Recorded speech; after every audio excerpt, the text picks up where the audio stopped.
person that you always be with. That is you. So I'm going to take that idea back to me and start thinking more about it. But what I'm actually very excited right now is to call Umama for us to have a live Q&A session. And guys, this is going to be amazing. I love Umama's energy. I'm a big fan of her.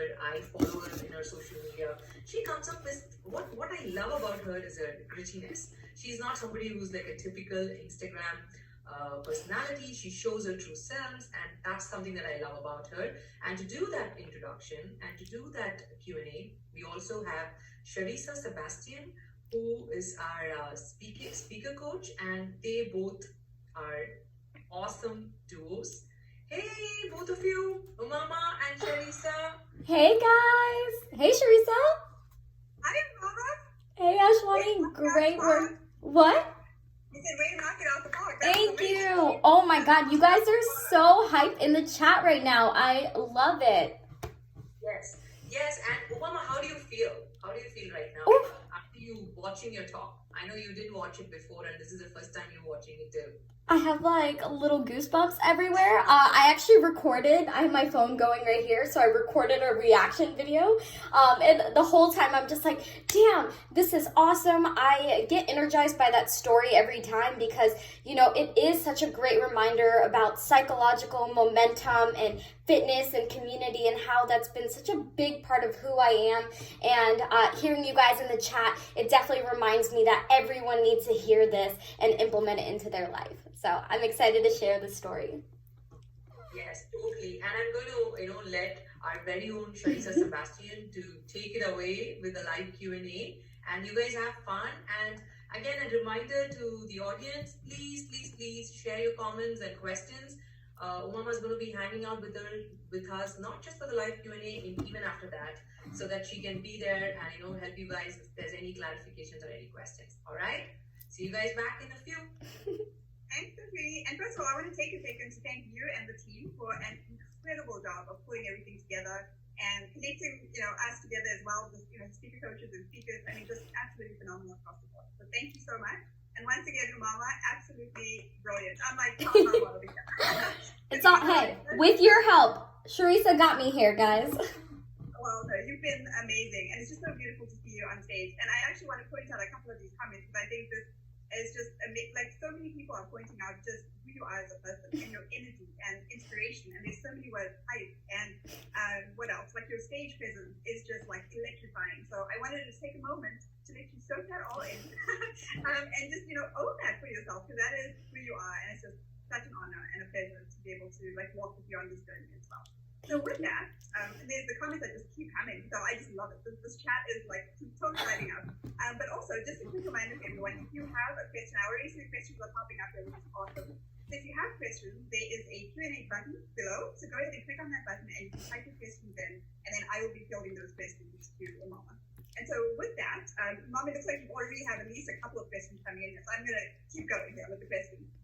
So the first one is, there's no name, so it's an anonymous attendee, and she says, or he says, such an inspiring story, Umama. How do you come out of the slump and pick yourself up and stay committed to your own fitness? Any tips?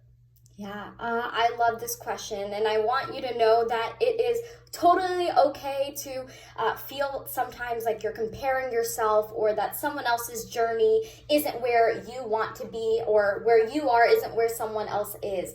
And really when it comes down to it, it comes down to our values, right? A lot of people start this fitness journey with that goal in mind of, oh, I want to lose weight, I want to look like this, I want to feel like this. But sometimes really understanding what that big goal is, like I want to get a raise, I want to move to a different country, I want to start a business. When we think about fitness in terms of I'm fueling my body and my goals to get to this big point, then it reminds us that, hey, movement is anything that just gets our heart rate going, right? Sometimes that means just a 20-minute walk outside, or following a workout program, or going to a workout class. But whatever it is, remembering to show up for yourself and creating that movement however you can in your day to ultimately fuel in that big goals.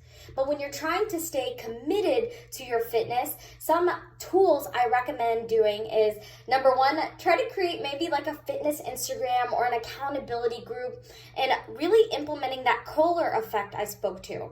Because when you put yourself in an environment with people that are 10% better than you or at the same level as you, it gets you to challenge yourself and reminds you, oh my God, my friend is looking at me and she's gonna hold me accountable. So I definitely need to show up, not only for my team, but for myself. So definitely implement that and look for a program you actually love. Stop doing workouts that suck. There are so many different ways of staying active, and we've definitely learned that in this COVID world of fitness. So find the one that works for you. Such amazing tips, and I'm soaking this all in, even myself, so I love it. And the questions are coming in fast and furious, so we have quite a few to get Let's do it. So let's go to the chat, and the next question up here is, how do you keep your energy up and going when you are at your lowest? Okay. Number one, a lot of pre-workout, but everyone has their caffeine or drink or some sort of thing that basically keeps them energized. For me, it really comes down to making sure everything I do during my day aligns with those big values, trying to have a have to, need to, want to list. I actually went to therapy for this because I actually experienced a lot of this kind of overwhelm, low energy, and I knew that I had these big goals to achieve, but I needed to have the energy for it. I knew I was doing my workouts, fueling my body with food, but at the end of the day, it comes down to what are we doing with the rest of the 90% of our day? So by segmenting our days into these have-to items, that's when we're saying our to-do list is way too long. We feel too overwhelmed, we feel too low energy. But segmenting it into have-to, which is, these are things that are gonna die today if I don't get it done, it allows us to remind ourselves how to prioritize what's important and what feeds into our big goals. I say this is a list where you should be able to say, hell yes, opportunities align into it. Then our need to lists are things that need to get done, right? Like we need to reply to our emails. We need to show up to this meeting. But then our want to list is more of like, I need to go pick up toilet paper. I need to go grocery shop or fold laundry. Things that we want to do. So really to re-energize ourselves, focus on fueling your mind, your body, your soul, and then structuring your day around your values. So I hope you guys can put those tactical strategies to use. Beautifully said. And it sounds like there's a lot of intentionality behind that process, right? So being intentional on every single step totally makes sense. Absolutely. So the next question is, and this is from Ananya, and hopefully I pronounced your name right. And she says, that was such an empowering speech. I have a question. How should you inspire others through your passion and Oh, I love this question because Ananya, it sounds like you want to become that leader, right? And we all have that naturally embedded in us. And what I've learned, the greatest way of sharing that is by sharing your story, right? We listened to Jen Hobby's TED Talk earlier, and she was talking about figuring out what that seed was.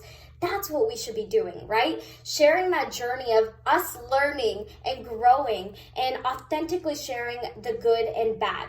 I think the greatest way of doing this is utilizing platforms like Instagram stories, Snapchat, Twitter has Fleet, and LinkedIn has stories now. So using this space as a way of teaching people, but teaching as you're learning, right? So inspiration really comes, number one, from us actually doing the work and showing ourselves that, oh wow, I can accomplish this.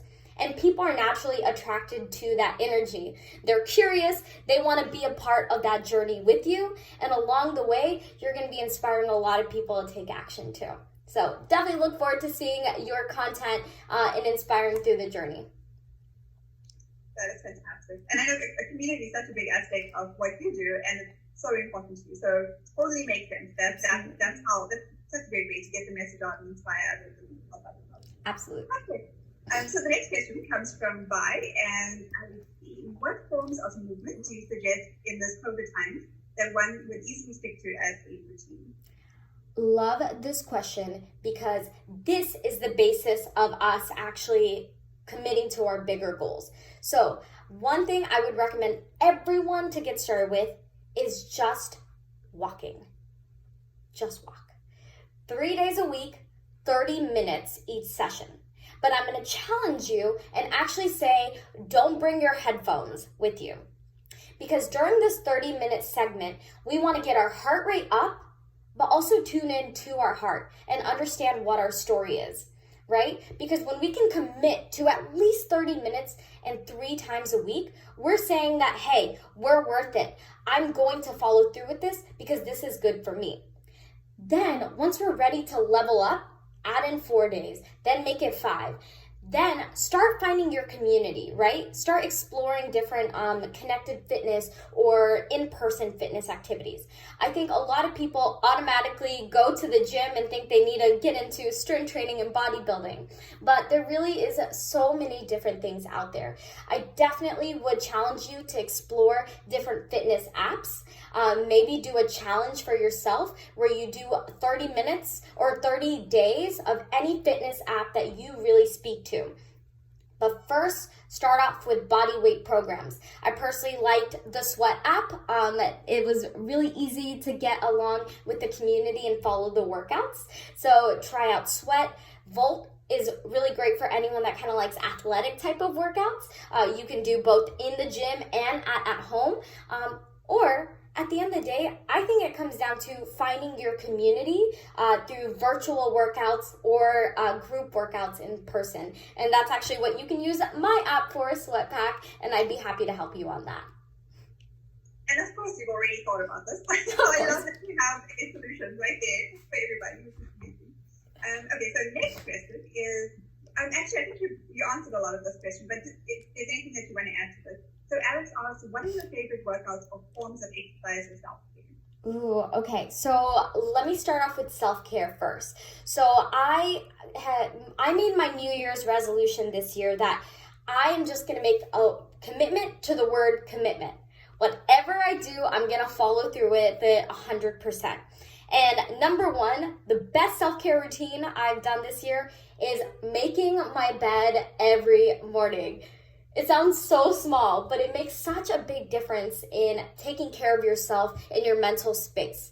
So doing that, I'm very dedicated to my morning routine, and I think everyone should find their way, whether it's 5 minutes, 10 minutes, 20 minutes, but find some form of moving your body, training your mind, and training your soul. For me, I follow my workouts. I'm doing kind of like athletic style strength training workouts right now. I love that because I'm in and out of the gym. I turn my blinders on in the gym. I don't see anyone, and I'm just working really hard, high energy. I come home, totally slow it down with the Simple Habits app and follow these guided meditations. And I've truly committed to these meditations all year long, and I can definitely say that's been implemented into my day. So definitely challenge you to find a meditation app. But then it comes down to channeling into your own story and journaling. And I have loved my journaling journey. I kind of toss back my pages and look at where I was at 3 years ago. And truly, when you compare yourself to where you were and where you're at right now, that really helps push you along because it reminds you of your strength and your dedication. So it definitely would say that is my favorite overall self-care morning routine, and favorite workouts. Definitely anything on Sweat, Volt, bodybuilding.com. So check out any of those. So many good nuggets in there. Like, I can't keep up with all the information. I've got to start. I know. I'll type it in for you guys too. Oh, that's amazing. Thank you so much for doing that. And then another question that just popped in. And by the way, guys, if you're listening to us live, go ahead and put it in the Q&A. Your questions. We still have, I think, a few more minutes to get this Q&A, the questions going. So with that, I will jump over to the next question, and that is, how did you strategize that conversation with your mom? This is from Amit. And the second part of his question is about the picture that went viral. I can't even imagine how difficult that must have been. Look, I think ultimately it comes down to understanding our parents' intentions. Their goal is to minimize all risk and set us up for success. So as a first generation Bengali Muslim American, there were a lot of things I grew up knowing I wasn't allowed to do, but I knew I wanted to do, but change that narrative. So I'm really grateful for my parents that kind of pushed that envelope and allowed me to have these opportunities. But when it came to something like fitness and entrepreneurship and seeing this evolution in my body, that conversation was really hard. But I had to take these small steps of first learning self-trust. This is hard when you live in a South Asian household. And I lived with my parents right after college when I was starting this journey. But I knew I couldn't have the conversation up front because first I needed to know that I was going to be okay if they disowned me or if they didn't agree. So stage one, self-trust, and I believe you build that up through fitness, through nutrition, just that act of kind of following through, because that mindset transfers into your work. So really that evolution from fitness led to entrepreneurship, and then eventually moving out of the house as my first self-trust conversation with them. And the conversations were hard. It was saying, hey, I believe in myself, and knowing that fitness for me is going to be this catalyst that lets me do bigger things that you guys are going to be so proud of, because what you guys don't realize as my parents is that you've naturally embedded hard work and discipline into me. Why would I not want to explore that, right? You gave me these gifts. So I helped them understand it through that conversation. But ultimately, the first time went very bad. We stopped talking for 6 months. But during that time, they recognized through my work ethic that, hey, she's actually committed to this. Like, she's following this through, and we're seeing her success in other areas in life. So really, parents want to see that we're actually doing the work and getting results. At the end of the day, they love us, right? If the love is true, you will always come back to that. But I've learned by including them in the journey, having conversations, that they want to be a part of it. But sometimes you have to put it in their lens. So ask your parents about their stories, right? Like, my dad actually traveled the world. He moved across the world by himself, started a band, started this nonprofit.